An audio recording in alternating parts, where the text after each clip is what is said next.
What's up, everybody? Hope you're having a great day. Welcome to Motivation with an Edge. This is my co-parenting series on something that's really, really important. And it's so subtle, but it's probably the most common thing in our relationships with our co-parents until we get better. The need to be right or the need to feel superior. I remember an example. I had a friend, I was at her house, and she was telling me that her baby's dad came in, and he always makes comments about everything. But he made a comment about the kid eating hot dogs. Oh, you're feeding our kid hot dogs, blah, blah, blah, blah.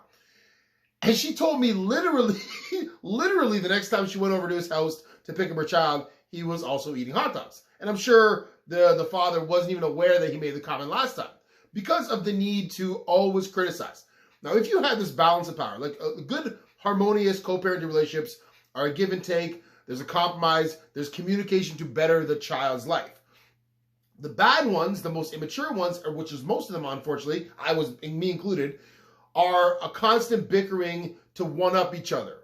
Or, again, it's egotism at its finest, trying to get a leg up or show that you know better because you feel like you don't have as much control as you'd want.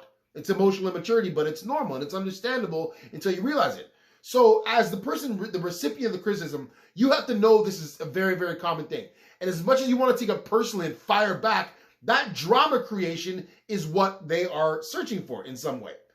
So for you to understand that that's a normal thing for them, you have to be abnormal in that you got to let them say what they got to say, unless it's constructive towards a child. Don't be defensive about constructive stuff. But most of the time it's not constructive. It's just frivolous for the sake of, I know better than you. So try your best to take it with a grain of salt. And if you don't keep adding fuel to the fire, they don't feel the need to do it as much because it's not as important, because they don't get that rise out of you, which they unconsciously want to get.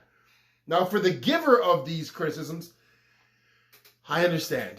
It's so normal when you feel like you don't have control. You don't live with your kid. You're not around your kid as much. You feel like someone's got you. You're paying money. You're paying this. I know right. I know right. You better make sure you're doing perfectly.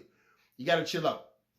Because A, when you do have something important to say about your child, they're going to just not hear you, because they're so used to you giving frivolous criticism.